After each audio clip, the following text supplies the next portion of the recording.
One final video, and just on architecture. We'll save painting for after a break. Just want to begin by saying that in general, Greek architecture has a really interesting setting because of the landscape. We already saw the landscape in the Mycenaean culture. It's the same landscape. It's Greece, the mainland of Greece. And so the architecture in some ways responds to that nature. The architecture, temple architecture is what we're going to look at. It's dedicated to gods, and they seem to have a kind of relationship with natural elements like mountains, and that speaks to certain myths, or that is captured, the Greeks capture it in certain myths. The architecture that they choose, that they develop rules for, because it is an architecture of rules, and it is mainly based on geometry, although there's some warping to it as there is in the statues too. But the architecture is kind of anthropomorphic. That is to say, that it is based on three column types. This is the major structural unit, the columns. The Doric, which is the simplest. The Ionic, which is thinner and more ornate in its capital. This is a kind of simple capital, the more ornate capital, and the Corinthian, which is thinner still and has the most elaborate capital. Now Vitruvius again is this, or maybe I didn't mention who he was, but he's a Roman who captures sort of this Greek fascination with rules of sculpture and of architecture. And so he's the one who tells us that this was intended, that the Greeks intended that this sculpture should represent a man, manly in its proportions, that this a young maiden, this a young maiden, and maiden in this sense represents a young girl, and that the one in between, a matron, who is, i.e. an older married woman who gets kind of thicker than thicker and has more control over her hair, I guess. In any event, Vitruvius does tell us that these columns are gendered. Now I'm really only going to show you, I'm not going to show you archaic architecture because it looks like Greek classical architecture, temple architecture, only thicker and clumsier, and in the same way that the statues are. But so I'll go right to the classical period, and we'll go right to the main monument, which is on top of a hill in Athens. Big surprise, there's a temple complex. The temple is the most important thing, and this temple is called the Parthenon. It's dedicated to Athena, who is the patron goddess of Athens. There are other buildings up here, the old temple of Athena. I don't even know why I mentioned that, but anyway, there it is. And this little kind of quirky building called the Erechtheion, which we'll look at. And there's an olive tree up there, right, indicated there. Which we'll talk about later. Oh, and a gate. A gate, you have to climb up some steps and then to the top of this hill to get to process around. So again, up the hill, process around this Parthenon. Here it is. You might have seen it before. I'll just talk about its parts. It is rectangular in plan, shorter on the front than on the side, and again, it was intended to be approached kind of from the corner, approached this way. So put this lady over here. She, if she were an ancient Greek, would have to walk around the building before entering through the front. So again, walk along the long side, the short side, the other long side until we get to this short side, and then she might be able to get in if she was credentialed.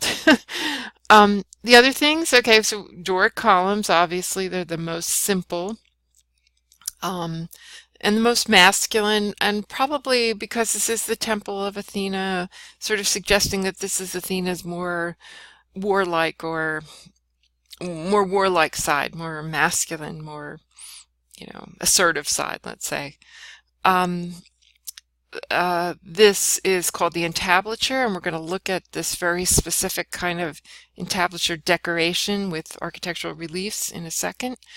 That is associated with the Doric, and then a pediment, which is this flattened out triangular piece in which sculpture also exists. Sticking with this plan, again, there are rules. Greeks had rules for everything, although, again, they would bend them. That the most ideal, i.e. the most ideal classical temple would have X amount of columns across the front. So in this case, we have 6, is that 8? And then there would be 8 times 2 plus 1 equals 17. There would be 17 across the side. So it would be rectangular, but the rule had to be a certain number across the front times 2 plus 1 across the sides. Don't ask me. Oh, sorry. No, I'll keep it. The temple had, of course, these wonderful columns, peripheral, columns on the outside, creating a porch over some rooms in the middle. The largest of the 2 rooms is called a cella, C-E-L-L-A, which I did not write up there.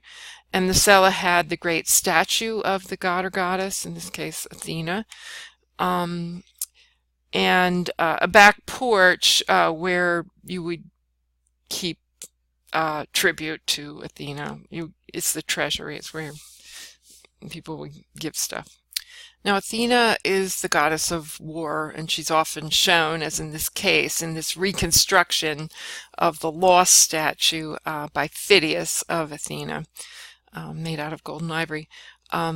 She has a spear, her shield, which has the head of Medusa on it, symbols that suggest that she helped people make war on others. She also has a little symbol of victory here, so she's victorious over her, as we'll find, victorious over winning Athens over from another god, rather. Again, the statue is gold and ivory. In front of the statue, I can't see it here, there was a reflecting pool. You can kind of see it here in the slide, right there in the plan. Again, we know this from literary sources. Again, the statue's long gone, and that pool is long dried up. But again, it would have been very dramatic inside this little cella, which doesn't have the kind of light associated with it as does the porch area.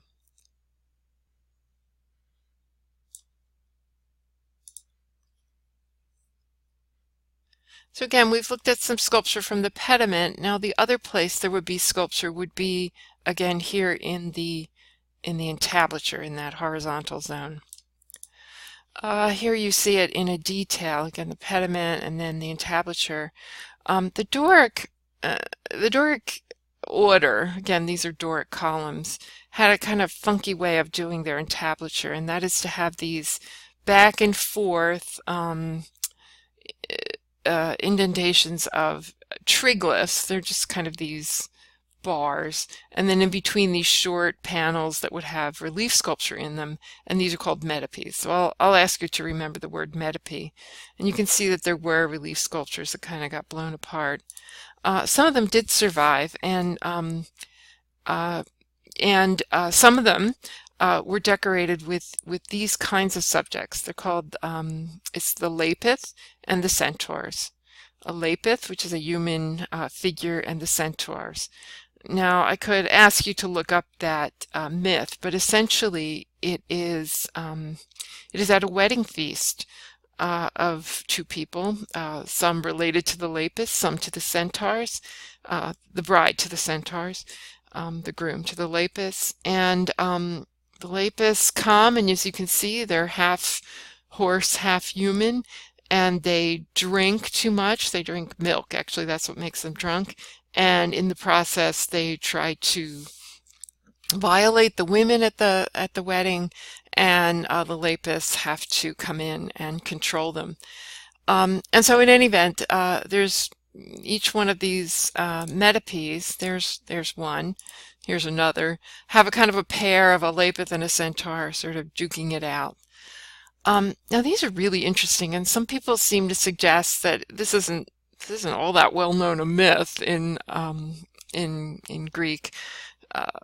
You know, we don't know that. I mean, I suspect I would be surprised if you guys knew this myth.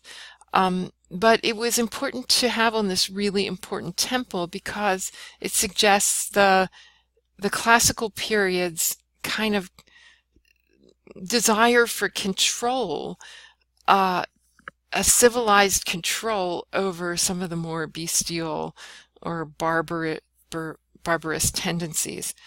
And to make that clear, not only do we have these labus and centaurs, but that's on one side of the temple, but on the other side we have the Amazons versus the Greeks. The Amazons, you know, are kind of freakish, barbarish women who like to fight too much, and the Greeks again have to come in and try to control them. So very quickly, that's this building, the Parthenon. Very quickly, I'm going to take you to this kind of odd little building, which tended to just hold relics to Athena, you know, things of importance to her, including that that olive tree, a certain garment that she used to wear. Anyway, it's a funky little building. But for our purposes, what I really wanted to show you was this porch area. In plan, you can see it's kind of a accumulation of different buildings, different times. But in this porch area, there are these caryatids. Again, a caryatid is just a column that is completely anthropomorphized. A woman's body replaces the structural element here. And again, this is from the classical period. And then as long as I'm here at the Erechtheion, this little relic building, I'll show you what that second, not the Doric, but the Ionic column looks like with its little swirly Q capital. Again, according to Vitruvius, representing the hairstyle of a more matronly or older woman. Okay, very quickly. Hellenistic architecture. It gets complicated. I mean, the temple plan probably looks pretty much like what you just saw, but things start to happen. There's more rows of columns. There's stairs that go up and down in the interior.